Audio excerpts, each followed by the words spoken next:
오늘 저희들에게 주시는 하나님의 말씀은 요한일서 1장 5절에서 2장 2절까지의 말씀입니다. 우리가 그에게서 듣고 너희에게 전하는 소식은 이것이니 곧 하나님은 빛이시라. 그에게는 어둠이 조금도 없으시다는 것이니라. 만일 우리가 하나님과 사귐이 있다 하고 어둠에 행하면 거짓말을 하고 진리를 행하지 아니함이거니와 그가 빛 가운데 계신 것 같이 우리도 빛 가운데 행하면 우리가 서로 사귐이 있고 그 아들 예수의 피가 우리를 모든 죄에서 깨끗하게 하실 것이요. 만일 우리가 죄가 없다고 말하면 스스로 속이고 또 진리가 우리 속에 있지 아니할 것이요. 만일 우리가 우리 죄를 자백하면 그는 미쁘시고 의로우사 우리 죄를 사하시며 우리를 모든 불의에서 깨끗하게 하실 것이요. 만일 우리가 범죄하지 아니하였다 하면 하나님을 거짓말하는 이로 만드는 것이니 또한 그의 말씀이 우리 속에 있지 아니하니라. 나의 자녀들아 내가 이것을 너희에게 씀은 너희로 죄를 범하지 않게 하려 함이라. 만일 누가 죄를 범하여도 아버지 앞에서 우리에게 대언자가 있으니 곧 의로우신 예수 그리스도라. 그는 우리 죄를 위한 화목 제물이니 우리만 위할 뿐 아니요 온 세상의 죄를 위하심이라. 아멘. 사랑하는 분일 성도 여러분, 선하신 우리 주님의 이름으로 문안드립니다. 오늘도 귀한 예배 자리로 나오신 여러분 모두를 주님의 사랑으로 환영하고 주님의 이름으로 축복합니다. 오늘도 우리가 드리는 예배를 통해서 하나님 한 분만 큰 영광을 거두어 주시고 예배하는 우리 모두에게는 하나님의 능력과 또 하나님의 신실하신 사랑이 가득 넘쳐서 이 세상을 이길 수 있는 힘을 우리가 가졌으면 좋겠습니다. 예배를 마치고 돌아가실 때는 여러분이 지금 어떤 마음으로 오셨든지 세상을 넉넉하게 이기는 은혜가 가득하기를 다시 한번 주님의 이름으로 축복합니다. 지난주는 조금 그래도 쌀쌀한 편이었죠. 비도 좀 내리고요. 필라를 비롯해서 많은 지역에 사실은 체리 블러썸, 그러니까 이제 벚꽃들이 참 많이 절정을 이루었어야 되는 시기였는데 조금 아쉽게 비 때문에 또 날씨가 추워서 조금 그런 절정을 보지 못한 시기였습니다. 저희 동네에도 그래도 벚꽃들이 간혹 있어서 산책하면서 자연을 즐길 수도 있었습니다. 날이 조금씩 풀려가면서 이제는 산책하기 참 좋은 날씨가 찾아오고 있는데요. 여러분 모두도 우리 함께 웅크렸던 겨울의 흔적들을 봄의 화창함과 더불어서 멀리 떠나보내고 다시 한번 새로운 활기를 얻었으면 좋겠습니다. 날씨가 이제 점점 좋아지고 풀리기는 하지만 코비드 19은 계속해서 그 위력을 떨치고 보이고 있는 것을 뉴스로 접하게 됩니다. 미국 중부, 특별히 미시간 같은 경우는 다시 또 병실이 부족한 현상까지 보이고 있다고 하니까 사실 굉장히 위험한 상황이라고 볼 수 있을 것입니다. 또 지난주에 미국에서는 얀센에서 생산한 그 존슨앤존슨 백신의 접종을 혈전 현상 때문에 중단했다고 하는데요. 이제는 파이저나 모더나 그리고 우리나라와 유럽에서는 좀 논란이 되는 그 아스트라제네카 이렇게 세 개를 맞을 수가 있다고 합니다. 지금 현재 미국은 온 국민의 37% 정도가 최소한 1차 접종을 마쳤다고 하는데요. 계속해서 저희들이 백신으로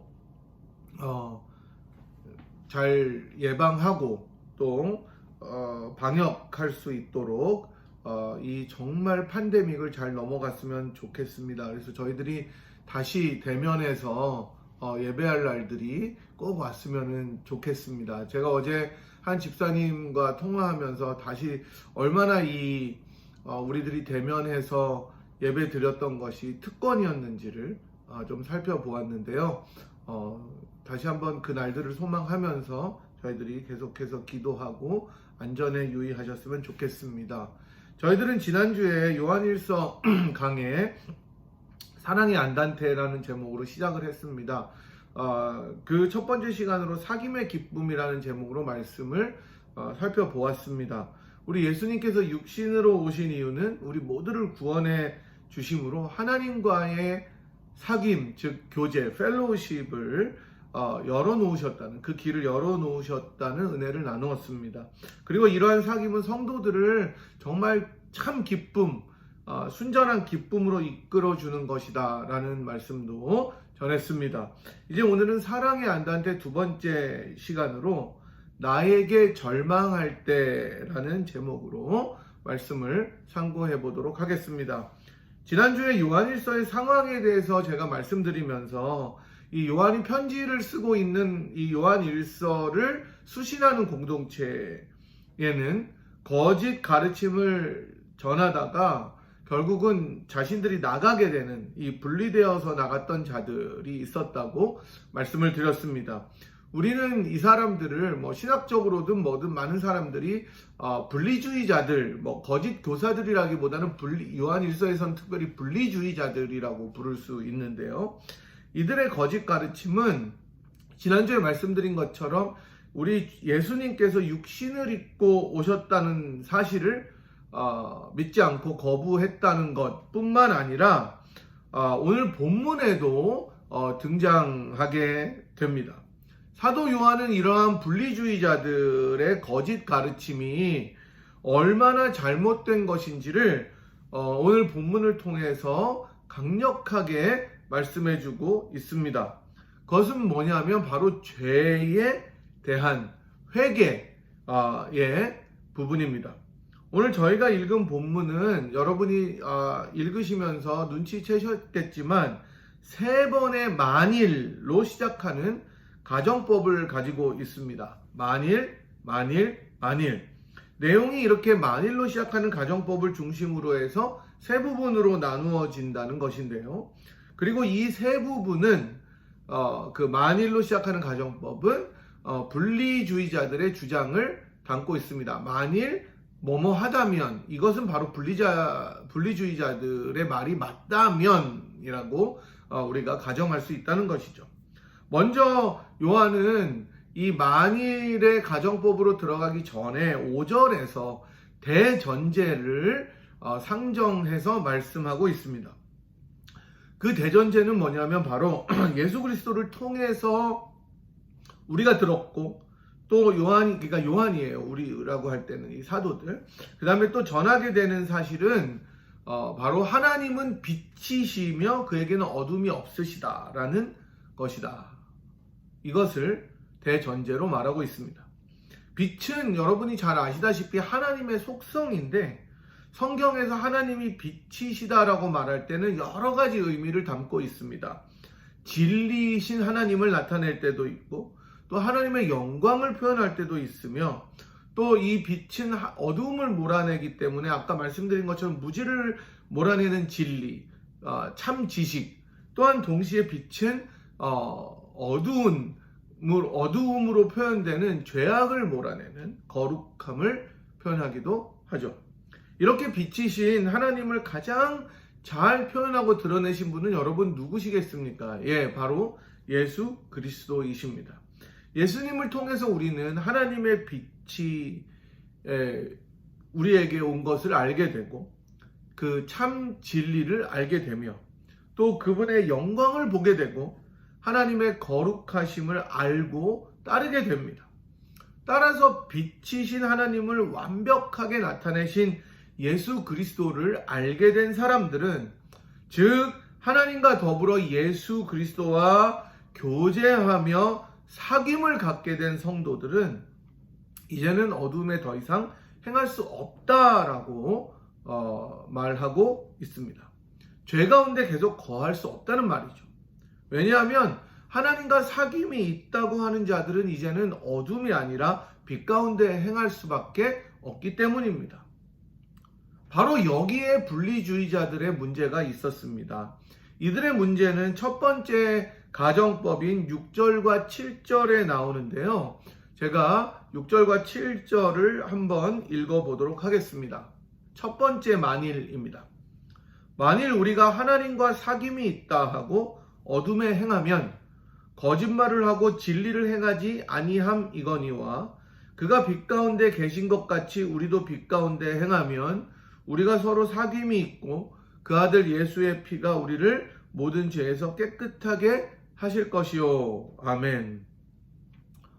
지금 6절과 7절에서 저희들이 본 것처럼 그 아들 예수의 피가 우리를 모든 죄에서 깨끗게 하셨다고 믿는 사람들, 이거는 신자들뿐만 아니라 분리주의자들도 그렇게 생각했다는 거예요. 예수를 믿고 자신들이 빛 가운데 있게 되었다고 말했습니다. 진리를 안다고 이야기했습니다. 하지만 문제는 그들의 삶이었어요. 예수님을 믿고 하나님과 사귐이 있다고 하면서 그 사람들의 삶을 여전히 어둠에 있었다는 것입니다. 즉 막 살았다는 거예요.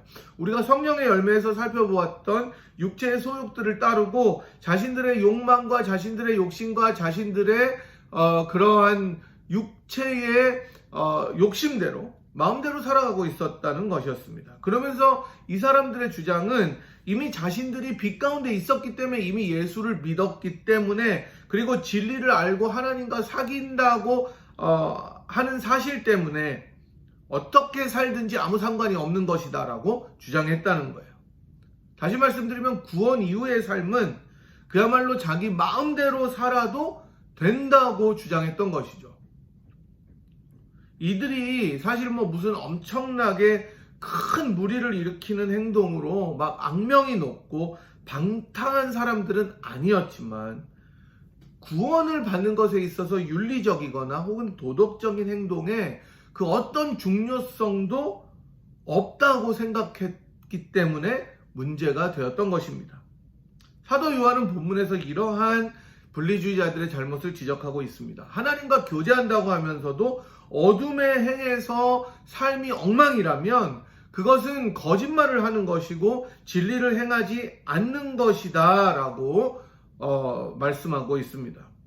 이러한 분리주의자들의 주장은 우리가 잘 알고 있는 그 유명한 이단 박옥수의 구원파가 하는 주장과도 굉장히 흡사합니다. 여러분, 박옥수의 구원파가 사실은 많은 이단들 중에서도 굉장히 위험한 이유는 어떤 교주 시스템을 가지고 있지 않습니다. 신천지의 이만이라든지 안상홍이라든지 문선명 지금 죽었지만 이라든지 이렇게 교주 시스템이 아니라 성경 해석을 통해서 다른 이단 사상을 전파하기 때문에 사실 굉장히 위험한 것이죠. 이 필라에서도 그 연말이 되면 템플 대학교를 빌려서 콘서트를 하고 하는데 맨날 교회들에서 그러한 집회에 가지 말라고 공문이 내려오는 것도 우리가 볼 수가 있습니다. 사실 구원파는 교리적으로도 굉장히 심각한 오류를 가지고 있는 강력한 이단입니다. 이들은 먼저 자신이 구원받은 정확한 날짜와 시간을 알아야 구원받은 것이다 라고 주장하죠. 여러분, 만약에 그러면 저는 모태신앙인데 저 꽤 오래된 모태신앙이거든요. 4대인가 5대인가 5대 같은데 정확히 언제 구원받았는지 몰라요. 그 시간을 몰라요. 그냥 어려서부터 교회 다녔고 주님이 항상 내 곁에 계셨고 마치 예레미야가 나면서부터 자기가 선지자였던 것을 알았던 것처럼 그렇게 주님을 믿는 모태신앙 같은 사람은 다 구원을 못 받은 거죠. 그리고 예수를 믿었는지 정확히 시간과 그 분을 어떻게 알 수가 있겠습니까? 많은 사람들이 모르죠. 근데 그것을 모르면 구원받지 못했다고 구원파는 가르칩니다. 그러나 이거보다 더 심각한 문제는 뭐냐면 구원파는 구원을 받은 이후에 내가 짓는 범죄는 회개할 필요가 없다고 가르치는 것이죠. 이게 굉장한 문제죠. 오늘 분리주의자들이 얘기했던 것, 내가 이미 빛 가운데 있기 때문에 그 다음에는 어떤 죄를 져도 괜찮다. 이게 구원파들의 주장입니다. 분리주의자들과 똑같죠. 다시 말하면 성화를 부정하는 거예요. 그래서 그 사람들은 이 구원파는 죄가 있고 죄의 증세가 있다고 구분해서 정말 놀라운 것은 간음이나 살인과 같은 것은 죄의 증상이지 죄가 아니라고 주장하는 정말 어이가 없고 황당한 말을 하고 있습니다. 요한일서에 나오는 분리자들이 당시의 구원파라고 생각하시면 될 것 같아요. 이미 한번 빛 가운데 거하였다면 그 다음에는 어떤 잘못도 죄가 아니다라는 주장을 폈던 것이죠. 하지만 사도 요한은 이 사람들의 주장이 잘못되었다고 말하면서 빛 가운데 행하라고 성도들에게 권면합니다. 그리고 두 번째 가정법이 시작되는 8절에서 이제는 죄가 없다고 하는 분리주의자들의 주장이 얼마나 잘못되어 있는지를 또 한 번 지적하게 되는데요. 앞서 말씀드렸듯이 이 분리주의자들은 예수를 믿으면 이제 앞으로는 회개할 필요가 없고 죄가 없다고 주장했는데요. 이에 대해서 요한은 만일 우리가 죄가 없다고 말하면 스스로 속이고 또 진리가 우리 속에 있지 않다라고 반박하고 있습니다. 8절은 나중에 10절과도 연결이 되는데 우리가 범죄하지 않았다고 말하는 것은 결국 뭐냐면 하나님을 거짓말하는 분으로 만들 뿐만 아니라 그의 말씀이 우리 속에 거하지 않는 것이라고 강력하게 이야기하고 있습니다. 즉 예수를 믿고 나서도 빛 가운데 이미 거한 자들이라도 이 세상을 살아가면서 죄를 지을 수밖에 없다는 이야기죠. 이러한 사실은 우리 자신의 삶을 생각해 보면 어렵지 않게 알 수 있는 것입니다. 여러분, 우리가 예수를 믿어도 죄 안 짓습니까? 아니에요. 도리어 매일매일 넘어집니다. 매일매일 범죄합니다. 매일매일 하나님 앞에 부끄러운 모습으로 살 때가 얼마나 많이 있는지를 모릅니다. 여러분, 이러한 예들은 성경에서도 많이 나타납니다. 그 신실했던 모세도 범죄하죠. 하나님 앞에 화를 내고 자기 분을 사귀지 못하는 그 장면을 우리가 보지 않습니까? 하나님의 마음에 합하다고 하나님이 그렇게 기뻐하시고 그를 아끼셨던 다윗도 남의 아내를 강제로 취하고 그 남편을 죽여버리는 비정한 범죄를 행하지 않습니까? 그리고 그 놀라운 지혜를 가졌던 솔로몬도 많은 우상을 섬기는 그 죄악을 범하고, 히스기야도 정말 신실하고 헌신스러운 기도를 통해서 하나님께 생명을 연장받지만 다시 한번 자기의 공로를 내세우는 그러한 과오를 범하지 않습니까? 그리고 우리들이 잘 아는 주님을 위해서 모든 것을 다 버리고 희생하고 질그릇에 보배를 가졌다고 고백했던 바울 사도마저도 로마서 7장에서 자신의 육신에는 선한 것이 아무것도 거하지 않고 그 선을 행할 원함은 내게 있지만 도리어 내가 원하지 않는 악을, 그 죄를 짓는다고 한탄하고 있습니다. 그러면서 바울은 내가 마음으로는 하나님의 법을 즐거워하지만 내 자신 안에 있는 한 다른 법이 죄의 법으로 자신을 사로잡아 끌어내리는 것을 보면서 너무나 괴로워하고 애통해하는 모습을 봅니다. 그러면서 바울은 로마서 7장 24절에서 이렇게 고백하고 있습니다. 오호라 나는 공고한 사람이로다. 오호라 나는 공고한 사람이로다. 이 사망의 몸에서 누가 나를 건져내랴. 바울은 죄와 싸우면서 죄에게 끌려 내려가서 굴복당하고 또 정말로 그 죄에게 지는 자신의 모습을 바라보면서 이러한 정말로 안타까운 처지를 고백하고 애통해하고 있는 것을 우리들이 보게 됩니다. 여러분, 사실 이렇게 한탄하고 애통하는 바울의 모습은 저와 여러분의 모습이 아닙니까?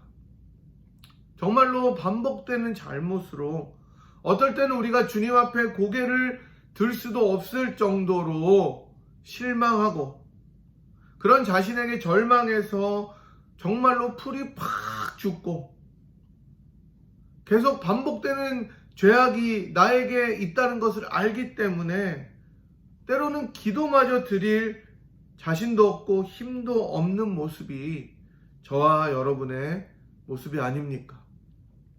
과연 내가 신자가 맞을까? 내가 정말 믿음을 가진 사람이라면 이렇게 살 수 있을까라는 자책감이 우리들을 짓누를 때도 있을 것입니다. 사실 여러분, 이러한 마음은 우리가 무슨 심각하고 엄청난 범죄를 저질러서 그런 것이 아니라 하나님께 대해서 우리들의 양심을 돌아볼 때 나타나는 현상입니다. 매일매일 그럴 수 있다는 것입니다. 어쩌면 이러한 마음의 찔림과 정말로 괴로움과 이 마음의 애통함은 우리가 빛 가운데 있기 때문에 나타나는 현상입니다. 우리가 빛 가운데 있지 않고 어둠에만 있다면 이런 마음조차 들지도 않습니다, 여러분. 여러분, 우리가 어둠에 속하고 예수님을 믿지 않는다면 일말의 양심은 있겠지만 이렇게 마음이 찔려서 나에게 실망하고 또 내가 일어설 때 왜 이럴까 하는 마음은 들지가 않는 것이죠. 이게 바로 예수 믿는 증거라는 것입니다. 그래서 우리는 우리가 죄가 없다고 말하는 것이 아니라 우리가 예수를 믿었음에도 불구하고 죄인이다라는 것을 고백할 수밖에 없는 것이죠. 분리주의자들의 주장처럼 이제 예수를 믿었으니까 죄도 안 짓고 자기들이 짓는 죄가 또 죄도 아니라고 이야기하고 회개할 필요도 없다고 이야기하는 것이 아니라 예수를 믿었기 때문에 내 생활 속에 성화의 노력을 할지라도 계속해서 죄악의 물결이 나를 덮치는 것을 보면서 안타까워하고 애통해하고 가슴을 치고 하나님 앞에 나아가기를 소원하는 그 마음이 바로 예수 믿는 증거라는 것입니다. 그러나 그런 사람들에게도 반복되는 죄악이나 잘못이 있다면 계속해서 절망하고 실망하고 어떨 때는 정말 주님의 이름을 부르기조차 힘겨울 정도로 안타깝고 한탄할 때가 찾아온다는 것이죠. 종교개혁을 주도했던 마틴 루터를 들어보셨을 것입니다. 이 루터에게 어느 날 마귀가 나타나서 그를 참소했다고 합니다. 야, 네 모습을 보아라. 얼마나 죄악투성이고 더러운가. 너 마음의 생각들을 살펴봐라. 도대체 네가 무슨 의로움이 있어서 하나님의 이름을 함부로 걸고 종교개혁을 하느냐라고 계속해서 루터를 괴롭히고 참소했습니다. 이 참소가 사실이잖아요. 돌아보면. 이 참소에 짓눌린 루터는 정말 자기의 모습과 죄악을 바라보며 절망하고 또 너무나 괴로워하고 고통스러워 했습니다. 그러던 중에 갑자기 루터는 자신이 쓰고 있던 그 잉크병을 마귀에게 집어던지면서 이렇게 외쳤다고 합니다. 그렇다면 예수의 피는, 그렇다면 그 예수의 피의 공로는 어디 있느냐고 말하면서, 외치면서 사탄에게 물러가라고 하자 마침내 이 마귀가 물러갔다는 이야기가 있습니다. 여러분, 우리가 반복되는 실수와 잘못으로 하나님께 죄스럽고 그것이 우리들의 마음을 무겁게 짓누르고 마귀가 우리 귀에 속삭이면서 너가 정말 하나님의 아들이고 너가 정말 하나님의 딸이냐고 참소할 때 예수 그리스도의 피를 기억하십시오. 7절 하반절에 나오는 것처럼 예수의 피가 우리를 모든 죄에서 깨끗게 하셨고 깨끗게 하시고 앞으로도 깨끗게 하실 것을 믿으시기 바랍니다. 그리고 우리가 사랑하고 잘 아는 이 9절의 말씀에서 요한은 분리주의자들이 주장하는 것처럼 이제는 죄를 자백할 필요가 없다는 사실을 반박하고 있습니다. 같이 9절을 읽어보겠습니다. 만일 우리가 우리 죄를 자백하면 저는 미쁘시고 의로우사 우리 죄를 사하시며 우리를 모든 불의에서 깨끗하게 하실 것이요. 아멘. 그렇습니다, 여러분. 어떤 죄가 있어도 그 죄짐이 아무리 무겁더라도 그래서 내가 때로는 일어설 힘조차 없을지라도 그 모습 그대로 구겨진 모습 그대로 찌그러진 모습 그대로 넘어진 모습 그대로 주님 앞에 나아가서 아뢰십시오. 나를 도와달라고, 내가 잘못했다고, 다시는 그런 죄악과 어두움에 거하지 않겠다고 주님 앞에 고백하십시오. 긴 기도가 필요한 것 같지 않습니다. 그저 아버지께 솔직하게 우리의 죄악을 토설하고 자백하면 미쁘신, 즉 신실하신, faithful하신 하나님께서, 의로우신 하나님께서 예수의 피를 힘입어 우리 죄를 사하실 뿐만 아니라 깨끗하게 하실 뿐만 아니라 모든 죄악과 불의로부터 우리를 정결하게 하실 것을 믿으시기 바랍니다. 이 놀라운 사실이 우리의 특권이라는 것을 여러분 믿으시기 바랍니다. 그렇게 회개의 삶을 살다 보면 우리들은 어느새 점점 더 하나님의 신실하심 앞에 무릎을 꿇고 주님과의 더 깊은 사귐의 자리로 나아가게 되는 우리의 모습을 보게 될 것입니다. 요한은 마지막으로 2장 1절에서 자신이 이러한 말을 하는 것은, 즉 분리주의자들의 주장에 대해서 반박하고 그것이 아니고 정말로 그것과 반대되는 일이 그리스도인들의 삶이다라는 것을 말하는 이유는 결국 성도들로 하여금 죄를 짓지 않도록, 즉 성결하고 거룩한 삶을 살도록 하기 위함이다라고 말씀하고 있습니다. 여러분, 회개는 결국 성도들을 거룩함으로 이끌어주게 됩니다. 회개하고 또 넘어지고 또 넘어지지만 우리는 그러한 과정들을 반복하면서 조금 더 거룩하게 하나님의 아들의 예수 그리스도의 형상으로 닮아가게 되는 것입니다. 그래서 여러분, 진정으로 회개하는 사람은 주님 앞에 거룩하게 살기를 몸부림치는 사람입니다. 그러나 그렇게 살다가 또 죄를 지어도 우리는 용기를 가지고 나에게 절망할 때가 있을지라도 절망하지 않고 일어설 수 있는데, 그것은 바로 우리를 위해서 기도해 주시는 대언자이신 예수 그리스도가 있기 때문이다라고 2장 2절에서 말씀합니다. 그러니 여러분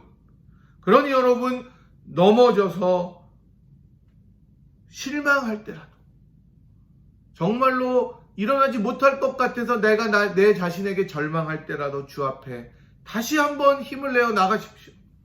마치 어린 자녀들이 잘못을 감추고 있다 일이 커져서야 엄마 아빠에게 말하고 감당하지 못하게 되는 그런 일이 생길 때가 있는 것처럼, 우리도 죄악을 감추어서 더 큰 회개의 제목으로 주 앞에 나가지 말고 매일매일 회개의 자리로 나아가시기를 바랍니다. 여러분, 뻔뻔해도 좋습니다. 주님은 뻔뻔한 자를 기다리십니다. 있는 모습 그대로 나오는 자를 사랑하십니다. 여러분이 어떤 모습으로 나오셔도 주님은 그런 여러분을 받아주십니다. 우리의 허물과 죄를 자백할 때 주님께서는 거룩하게 살 힘도 능력도 우리에게 주신다는 것을 믿으시기 바랍니다. 사랑하는 여러분, 우리의 일생을 통해서 이러한 회개의 역사와 거룩한 삶을 살아가는 성화의 노력이 넘쳐났으면 좋겠습니다. 지금은 죄악이라고 부르지 않는 시대입니다. 실수라고 이야기하고 어쩌다가 일어난 우연이라고 말하는 세대에 살고 있습니다. 그러나 하나님 보시기에, 거룩하시고 공의로우신 하나님 보시기에, 빛이신 하나님 보시기에 우리들의 잘못, 이 죄악은 죄악일 뿐입니다. 여러분, 죄악의 굴레를 벗어버리십시오. 매일매일 짓는 습관적인 죄가 있다면 주님 앞에 회개하고 던져버리십시오. 그래서 그 회개함 가운데 그리스도의 보혈의 능력과 은혜를 깨닫고 우리를 위해서 늘 간절히 기도하시고 대언해 주시는 예수 그리스도를 정말로 바라보는 감격으로 우리가 빛 가운데 거하며 하나님과의 멋진 사귐을 이룸으로 참 기쁨이 넘쳐나는 그러한 우리들의 삶이 되기를 참 좋으신 우리 주님의 이름으로 간절히 축복합니다. 제가 기도하고 축도하겠습니다.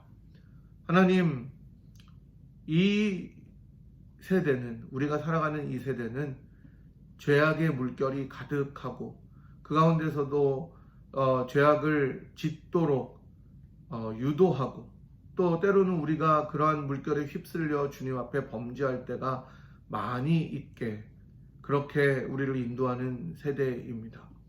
그러나 거룩하신 빛 되신 하나님께 속한 우리들은 우리가 죄 없다고 주장하는 것이 아니라 정말로 우리들의 죄악을 애통해하면서, 그러나 우리가 우리 자신의 반복되는 잘못과 죄악으로 절망할 때라도 주님 앞에 나아가 회개하면 미쁘시고 의로우신 하나님께서 우리 죄를 사하여 주시고 다시 한번 모든 불의에서 깨끗게 하시며 거룩한 이로 성도로 살도록 인도하시는 분이심을 저희들이 믿게 인도하여 주시기를 원합니다. 하나님, 우리가 살아가면서 때로는 죄악의 짐에 눌려서 또는 우리들의 죄책이 너무 무거워서 주님 앞에 고개를 들 면목도 없고 나아가기도 어떨 때는 정말로 힘들고 민망할 때가 있지만, 그러나 예수의 피를 힘입어 우리가 다시 한번 주 앞에 회개하는 삶을 살면서 거룩하신 하나님과 정말로 아름다운 사귐을 계속해서 가질 수 있는 주님의 아들과 딸이 될 수 있도록 인도하여 주시옵소서. 우리 자신에게 실망하지 않고 우리를 있는 모습 그대로 받아주신 그 하나님 아버지 앞에 회개의 삶으로 영광 돌릴 수 있는, 거룩한 삶으로 영광을 드릴 수 있는 우리 모두가 되도록 인도하여 주시옵소서. 지금은 우리의 모든 죄를 사하시기 위하여 친히 화목제물이 되어서 우리를 하나님의 자녀 삼아주신 우리 주 예수 그리스도의 무한하신 은혜와 그 아들을 아끼지 않고 우리를 위하여 내어주시며 우리의 어떤 회개에도 마음을 여시고 미쁘시게 받아주시는 하나님 아버지의 극진하신 사랑하심과 우리들의 마음에 정말로 인도하시고 양심의 가책과 양심의 선하게 하심으로 회개의 열매를 맺게 하시는 성령 하나님의 위로교통 충만하심이 하나님과의 진정한 사귐 가운데 거하기를 원하고, 날마다 우리에게 절망하지 않고 다시 한번 일어나 주님 앞에 회개의 삶을 살며 거룩한 삶으로 주께 영광 돌리기를 원하고 돌아가는 이 자리에 함께한 주의 백성들 한 분 한 분 머리머리 위에와 사랑하는 분이엘 제단 위에 지금부터 영원토록 함께 하시기를 간절히 축원하옵나이다. 아멘. 여러분 감사합니다. 다음 주에 뵙겠습니다.